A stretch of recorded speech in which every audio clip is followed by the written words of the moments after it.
Hi, everyone. I'm Scott, and thanks for joining me again today for another edition of the podcast in support of the film Skin on Skin, The Rise and Fall of the World's Largest Furrier. Today, I'm going to do something I've hesitated doing all this time, and I'm going to take you deep inside my mind and the thought process that goes behind my editing decisions and the actual physical process I go through and how I decide what I'm going to put in the film based on the story I'm trying to tell. Now, go kind on me, friends, and keep in mind I'm a first-time filmmaker, figuring it all out on my own after a couple of online courses at satellite schools like the Tisch New York University Film School courses. And so, I've been at it for a year now. I think I'm a lot better than I was a year ago, but I'm aware that I'm about 8% of the way to where I need to go. So let's go inside and take a look and follow me as I try and make some of the determinations of what goes into telling you the story of my family and the Evans Fur Company in Skin on Skin, the rise and fall of the world's largest furrier. Who doesn't love a rags to riches story? But a rags to riches to collapse story? There were two Evans furs. The one that climbed to the top of the highest peak, amazing story, and the one that tumbled from that peak decades later. But that's not the tragedy. The tragedy is what happened in between.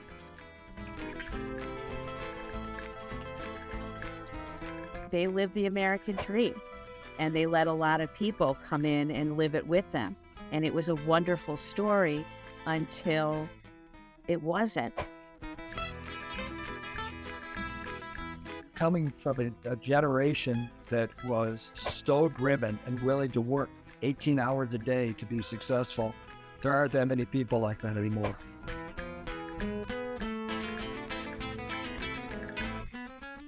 They created something out of whole cloth, and he helped kings and queens around the world with their fur coats.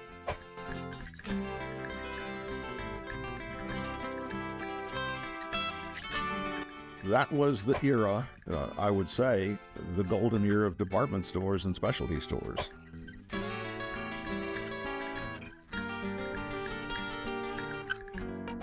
Genetics loads the gun, but it's the environment that pulls the trigger. Non-existent parenting, and so they didn't learn how to cope with stresses.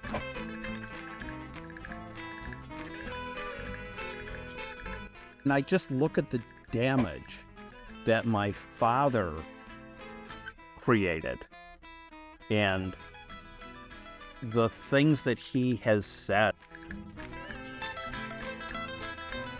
But it certainly caused a significant rift in the family and families, and a number of us didn't communicate with each other for a long time.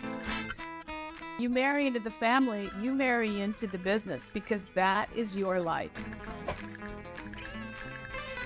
Clearly, there were problems.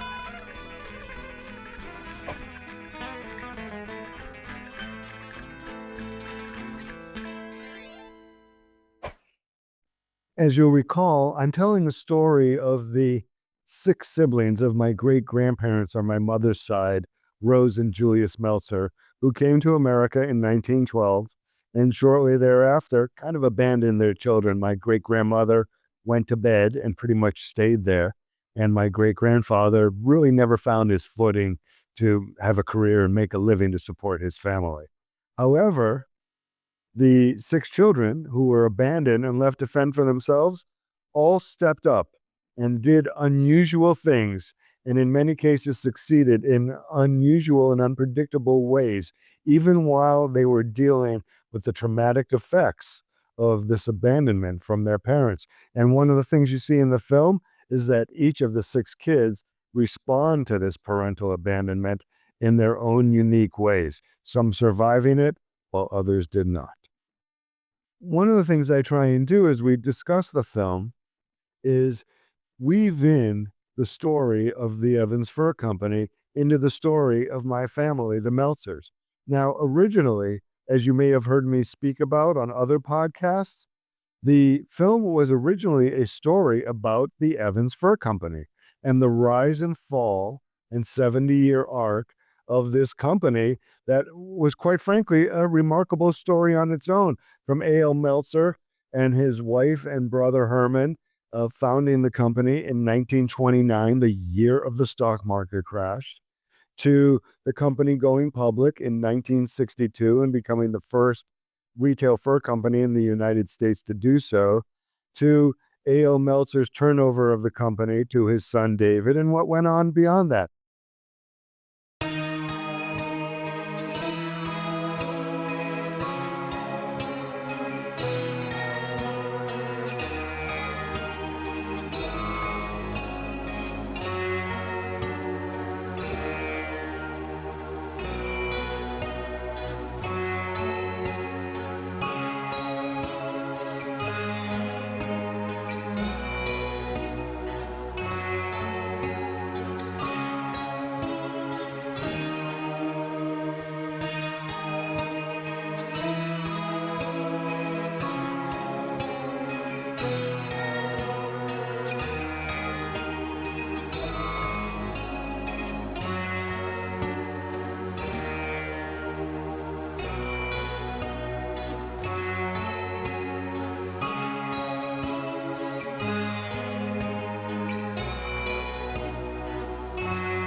And then there's what happened with the other of the six children of Rose and Julius Meltzer. And as I said, Herman joined A.L. in the business.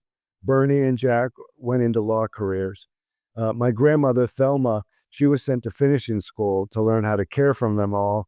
And my great aunt Edith, well, that's a sad story, which you'll see about in the film.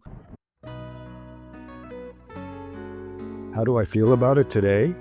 Looking back on those days? Well, it's coming up on 30 years ago, and it still seems like yesterday. It was truly the best of times and the worst of times. So, in 1929, the year the market crashed, my great uncles started one fur store that they grew into many, becoming the largest retail specialty outerwear company in the U.S. They brought my grandfather in shortly after he married their sister, and he brought my father in for a short time before my parents' divorce. It was kind of predetermined for me. I think the one thing that sticks out for me, different from all the other legacy employees I worked with there, who were following in their parents' or grandparents' footsteps as well, is that my family, lives were lost because of the stress of it all, because of our connection to this. We were just a group of wannabe business people growing up with hope in an industry that was about to smack us down before we could get there. So, combined with my own personal regrets, that's what lingers for me. Beginning in the early 80s, there was a pending sense of doom. A desperation settled in over every move we made, every conversation we had. In our hearts, I think many of us now, we'd admit that we felt it coming. And for me at least, no amount of fun, alcohol, or drugs could mask what was going on, and there was plenty of it all. It challenged the human spirit day in and day out, and was unlike anything I'd seen before or have seen since. I don't know if I'd say we flew too close to the sun, because if that was the case, we would have burnt up a lot sooner. We pulled every gimmick we had out of the playbook to try and reverse course.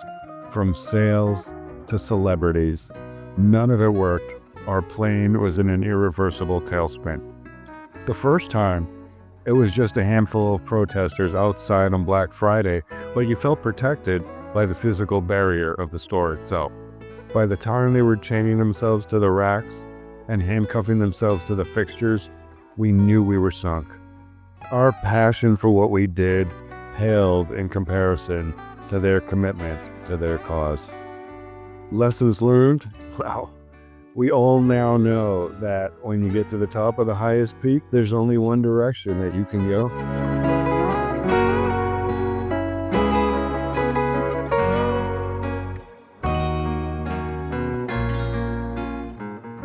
So let me take you over from this workstation to my other workstation and show you how I do things like pull interviews and look for some of the commentary that is going to be used in the film or in these podcasts. Okay, so the first thing we're going to do is I'm going to take you and move us all over from my editing workstation. I only do editing in my podcasts from this section of the studio. And on my regular computer, which I'm going to bring you to over here, where I do just about everything else, we're going to pull up an interview I did recently. This one was with Bob LaBelle, who was the former vice president of all the lease departments when I was at Evans in Chicago. And later on, after an incident he had with my family, came back and ran Marshall Fields for Evans. And we'll get into all of that in the film. So what I do, which may be archaic to some and is very old school to those who know, is I listen to the whole interview through first, and I look for specific pull quotes and stories that the interview subjects tell that might be apropos to what I'm doing in the film. And so it ends up looking like this as I take all of Bob LaBelle's comments, and I'll come up to the top here and show you, and then I will have a timestamp at a point in the interview where he says something that I will either use for the film or in one of these podcasts. The good time was when David was there, Darinovic, Walter Warren. I love Walter Warren. He liked me too. When I was to go, even when I was leasing a department, I said, "Oh, I love this one. I love this one. I love this one." He said, "Robert, these are tough sell." I said, "Hey, just asking my opinion. I love this, this, and that." He said, "Okay, all right," because he trusted me, and these are the first thing I sold, and I would call him back, say, "Send me some more." He said, "You sold it?" Oh, there was a great time. If you ask me, until David retired and off, I couldn't have asked better. It was very good, and I was very good, and I learned stuff, and I implement something that really helped the company, and so on and so forth. And then, after that, it was a different ballgame. And that's kind of my process as to how I find the material that I want to use to edit with. And now I'm going to take you back over to the workstation. So, as I said, the film began as a story about the rise and fall of Evans Furs. It's a great tale.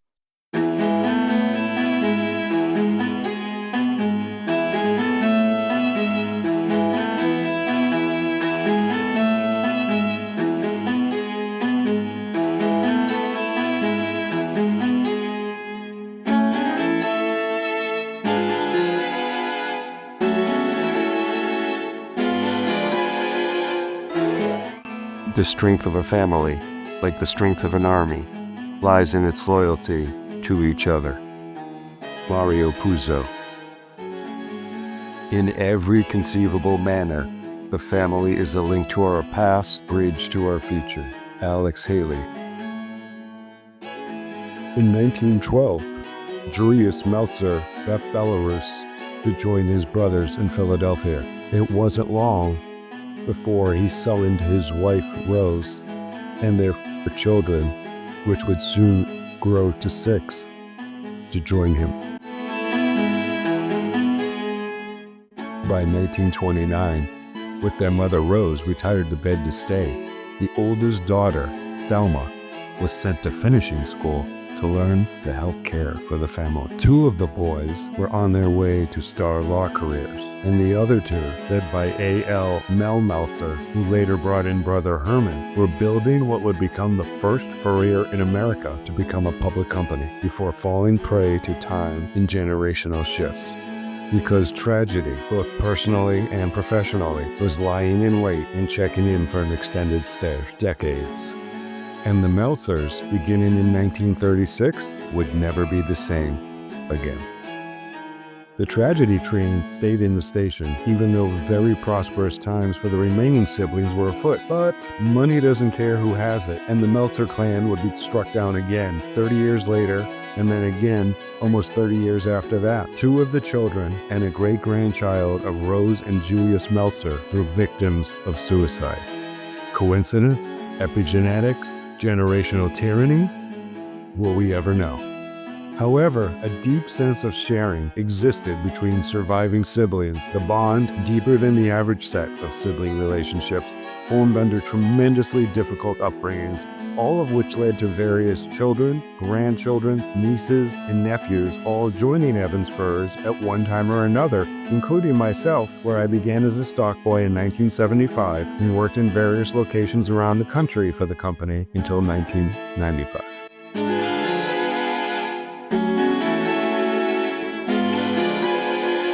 Don't worry, you didn't miss it.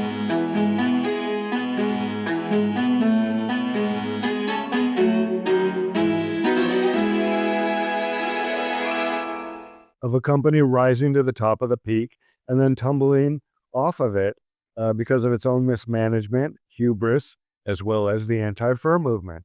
And one of the things that was revealed to me as I started doing interviews with people in my family and with people who worked in the company was that this was not the story of a fur company and its rise and fall. This is a story of people. It was a story of a family. It was a story of trying to overcome obstacles and odds and then trying to stay together after doing so. It was a story about other families that followed my family into this business empire, often having 2 and 3 generations of family as well working in the Evans Fur Company. So again, as I spoke to people, what the real story was revealed itself. And it's a much deeper and more intense and more emotional story, quite frankly, than just the rise and toppling of this fur empire.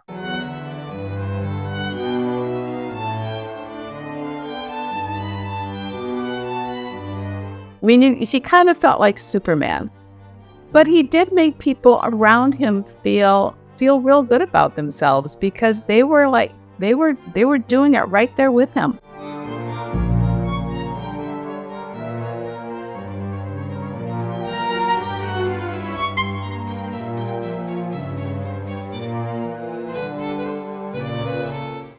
David enjoys very good success. And that's what gave him the attitude that, well, why would you give up on that? It was successful then. And sometimes it's hard to turn the mirror back around and look at it differently. And I think he lost touch with the industry.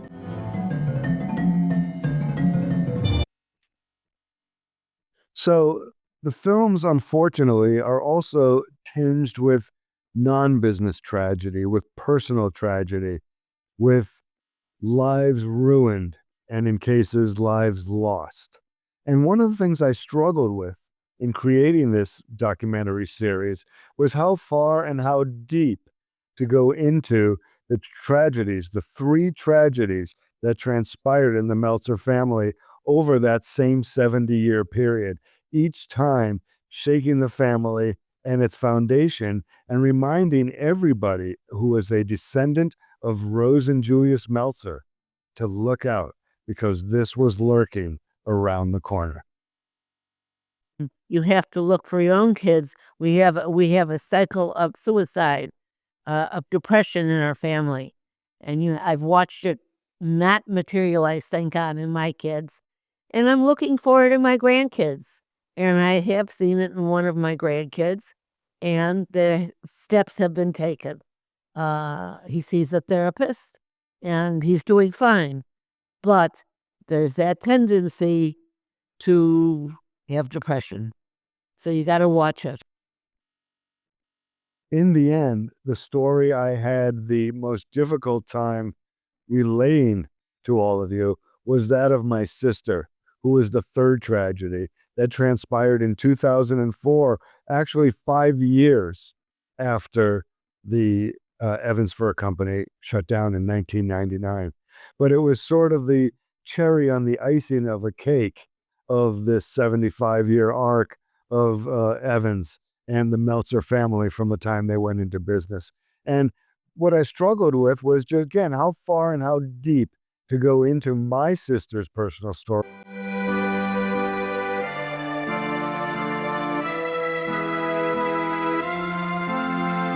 Well, remember, a picture paints 1,000 stories, and in the case of Thelma Meltzer, simmering underneath was regret. Regret at not being able to follow her artistic dreams. Regret later on at being sent away from the family to Boston, along with husband Harold Sussman, to help expand the business. And regret that all of her efforts notwithstanding, multiple tragedies occurred practically at her feet that she could do nothing about.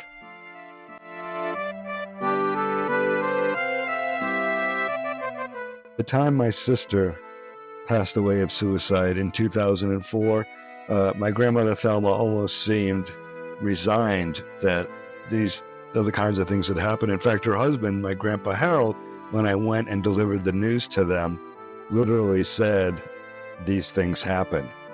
And it was the comment, and they had looks of people who had been there before, more than once. And it was a pattern that was created, and they did not share the shock that I had over what had happened to my sister.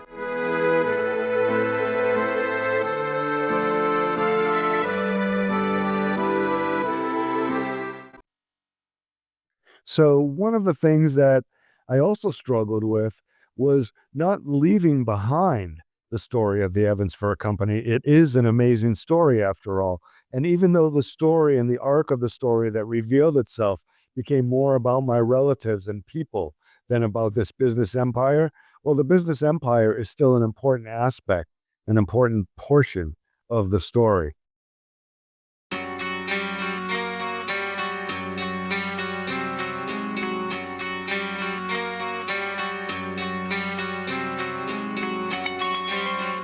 A large part of A.L. Meltzer's strategy for expanding Evans Furs in the 1950s involved putting Evans Furs concessions or leased departments in some of the finest department stores around the country, just as commerce in the nation was shifting outward from city downtowns to the growing suburbs. The boom was apparently on when brother-in-law Harold Sussman, husband of sister Thelma Meltzer, was sent to Boston to expand the operation in a move that would foretell much of the growth legacy of Evans Furs for the next 50 years. In taking family from the corporate and family headquarters and relocating them, A.L. Meltzer was signaling how important this strategy was. The concept of having a concession in a department store allowed Evans Furs to have a physical footprint in key targeted cities without the overhead expense, all while allowing Evans to take advantage of the foot traffic brought in by the local host store. They called me in the office and they had to call corporate Evans and they said, "Who's this guy? You know, Jeff Becker's like telling us that we have to give him space in our store." The relationships were often complicated, but at the end of the day, were driven by numbers and money. Field general managers, of which I, myself, was one, in both San Francisco and Los Angeles, had to juggle serving two masters, keeping both corporate management at Evans and at the host store happy enough to keep both Evans and you, the general manager, continuing on there. You know, they helped us, they got us, you know, the space we need in these stores. And we were doing business, so they loved that, to help them get to their store numbers. However, in the long run, time was not on Evans' side, as a seismic shift changed consumer sentiment towards fur, and when combined with the industry destroying the luxury product positioning that took it decades to build, it was no longer aspirational when furs began mass assembly line production and were made affordable to everyone. Prior to that, though, the strategy, which would be continued by future CEOs David Meltzer, son of the founder, and Robert Meltzer, grandson of the founder, helped Evans grow into greater than a 100-location powerhouse, bringing in annual revenue of over $150 million. That is, until rapidly declining sales forced the bottom to drop out, and Evans would begin a multi-year decline, culminating in its shutdown and asset sale in 1999, 70 years after A.L. Meltzer founded the business.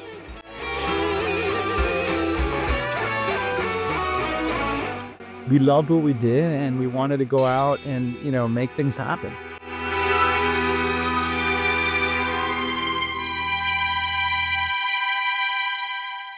And what I ended up deciding to do, as I'm going to show you here in a few clips now, is weave the story of the Evans Fur Company in and out of the story of these people. So as I tell the story of the various people in my family, we find times where I'm able to also throw in some sprinkles and some nuggets and some pieces of the history of the Evans Fur Company, so that by the time we get to the end of the story, it all adds up to one big tragedy.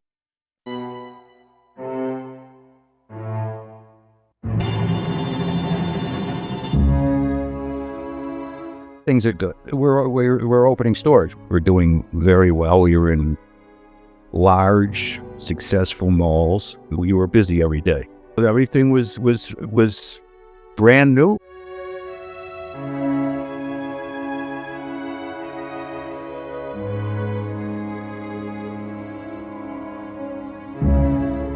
In 1986, 87, when I was out here in Columbus, and the business was booming. We were, it was very hot all over, even in the U.S. Right? There were TV ads, there were newspaper ads, there were magazine ads, there were articles, there were, everybody was wearing fur coats. It was hot. Everybody wanted a piece of a fur.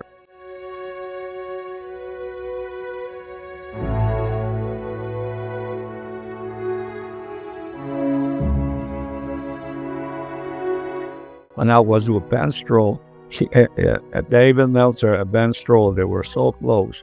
Ben used to call him like February and thought, "Hey, David, can you invest me $300,000-$400,000? 3-4 days later, we'll have a check for $100,000 to buy skins, because that's the time of the year that you have the auctions, January and February. One of those segments that I think you'll find most fascinating in the films has to do with one of the 6 Meltzer children who was only from afar involved in Evans Furs. He worked there when he was young, as a teenager, when the company was getting started, and he helped the company throughout much of its tenure with legal issues that came up, because his standing as a professional in the legal community worldwide was very well known. Especially if you've been following along to these podcasts, you've heard us talk before about my great uncle Bernie. He was a prosecutor at Nuremberg. He helped draft the Charter for the United Nations. He spent decades as a professor of law at the University of Chicago. He was an assistant to Secretary of State Dean Acheson. The list goes on and on and on. You've probably seen me roll his credits before. But one of the things we wanted to make sure in the editing of the film that we got across for you was really how much of a stud, how much of a big shot my great uncle Bernie was, because he was involved in so many of the important moments of the 20th century. In the upper left-hand corner is Prosecutor Bernard Meltzer. This is the prosecutor's table. Bernard Meltzer prosecuted Walter Funk. He took part in drafting the laws that deprived German Jews of their economic right. In 1938, he was named Minister of Economics, and in 1939, President of the Reichsbank. It was in the vaults of the Reichsbank that the Allies found 72 carloads of gold teeth, taken from the mouths of murdered concentration camp inmates. Bernard explains his reaction to the opening statement by Justice Robert Jackson. The Chief Prosecutor for the United States of America.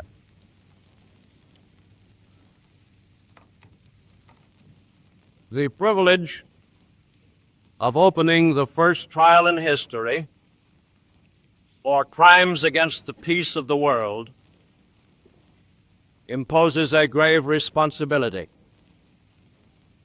The wrongs which we seek to condemn and punish have been so calculated, so malignant, and so devastating that civilization cannot tolerate their being ignored, because it cannot survive their being repeated. Just magnificent. I mean, we know it is now.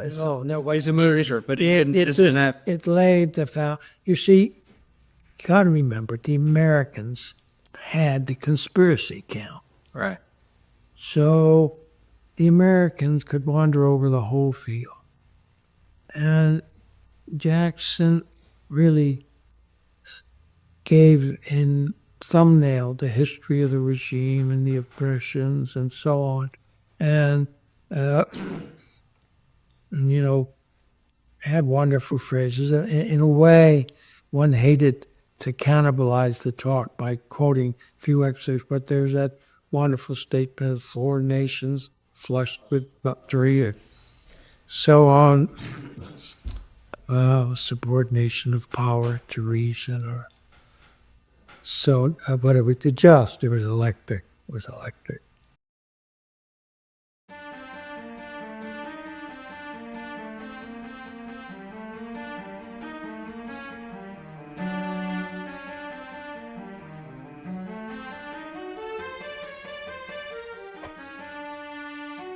Those Meltzer kids obviously weren't taught how to cope or how to parent, or relationship skills were really lacking, and that got passed down.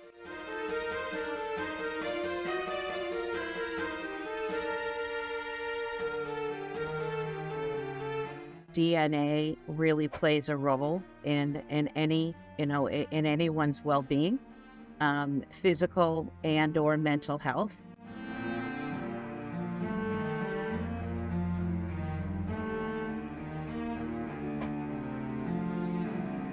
All I know is that he had a photographic memory. He was brilliant, and the family loved him. Everybody in the family loved him, and it was an absolute shock.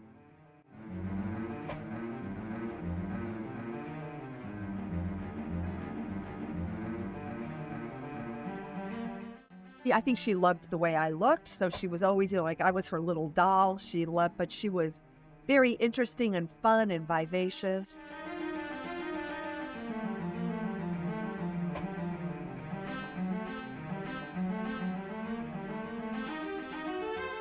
All of his grandchildren wrote reports on Nuremberg at some point in school. Someone would always have an assignment, interview some relative about something.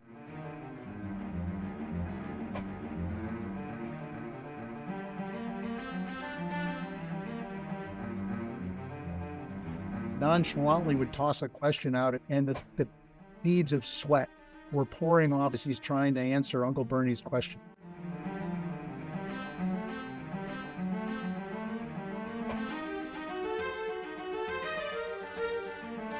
A lot of people live in fear that, oh my God, is that going to happen to me? So if they get depressed and they don't have the tools to handle their depression, what is their model?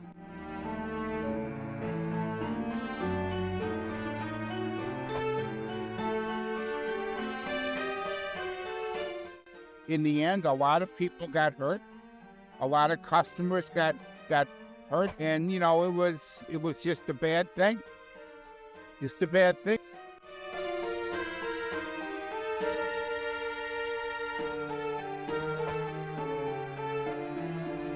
Not for nothing, we were supposed to be lifers. You know what I mean? We were following, that suit.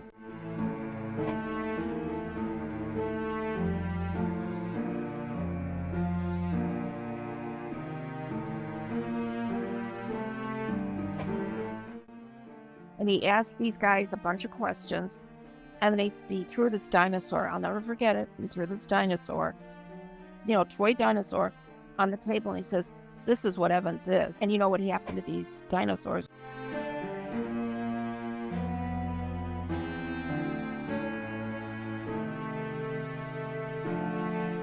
He didn't want to be associated with the failure.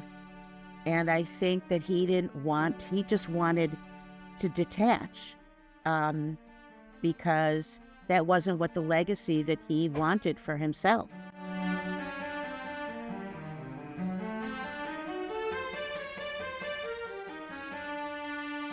He didn't want to wake up and smell the coffee.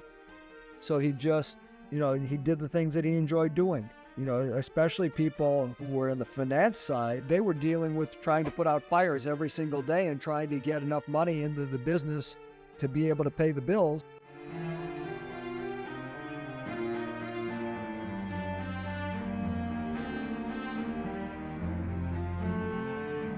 It was a very unique era of what turned out to be the youthquake, a youth boom, all kinds of innovation, new music, new everything.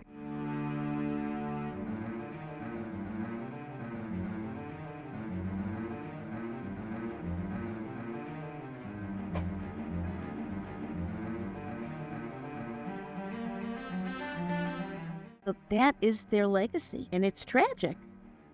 And these were people's lives and livelihoods. I remember when the stores closed, and Jeff and I got some calls, and people were just sobbing.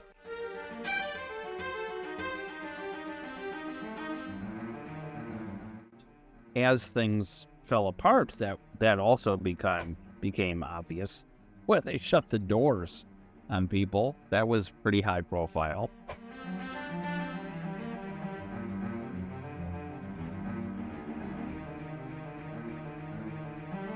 With brilliance comes depression. Yep. And there are also people who have done research on Eastern European Jews who there's, depression runs through.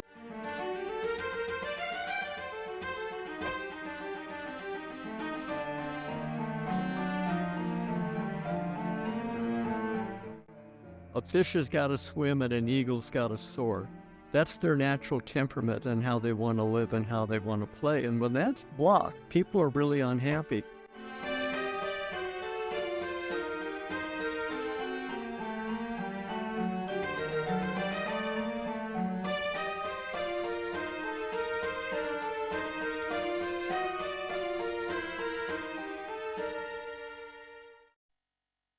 And lastly, friends, one of the things that I've gotten the most comments and criticism about in the films has to do with the manner in which I launch you into the whole thing at the start of the first film. So it's about a 10-minute segment. And what I'm trying to do is give you the whole thing in those 10 minutes with some short comments from a lot of the people who will speak for the 90 minutes thereafter. But more importantly than that, I want to give you the inspiration for my opening speech at the beginning of the film. And quite frankly, it all goes back to Steve Jobs. Having always been inspired by some of those presentations of his at the Macworlds and when he launched new Apple products, it was sure to find its way into my narrative. Hi, welcome. I'm Scott, and my being able to share the following true story with you is something I've wanted to do for over 20 years, since 2004. Partially, as you'll see, I wasn't prepared emotionally, nor was I armed with enough evidence and understanding to be able to tell you the story properly and in its entirety. We all usually have what?